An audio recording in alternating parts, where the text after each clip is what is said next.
yang bekas bisa menjadi sesuatu yang berguna. Ide kreatif seseorang memang bisa muncul dari mana saja dan di waktu yang tak terduga. Situasi inilah yang dialami seorang cosplayer yang membuat kostum dari bahan tak terduga. Seorang gadis di TikTok berhasil mencuri perhatian netizen karena kreativitasnya.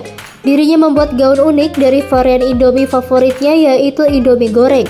Lewat akun pribadinya, ia menunjukkan proses pembuatan gaun dengan bahan dasar bungkus mie instan. Gadis itu merekam bagaimana bahan dipotong, dilipat, dan cara membentuk pita untuk gaun serta tutorial cara merangkainya.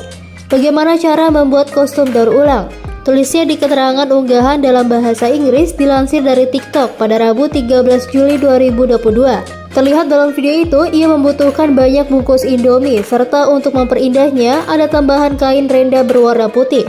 Bukan tanpa alasan, ternyata gadis itu memilih mendaur ulang sampah plastik dengan mengubahnya menjadi gaun untuk mempromosikan umigami.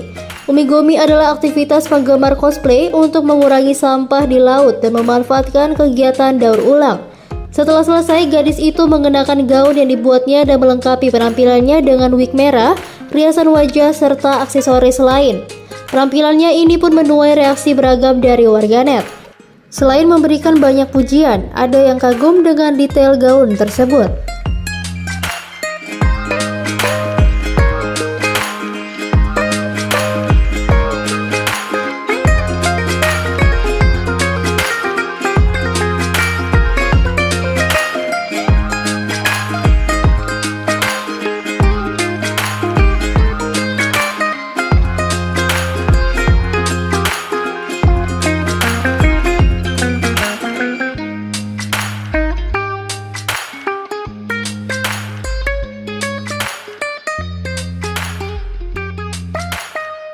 Terima kasih sudah nonton.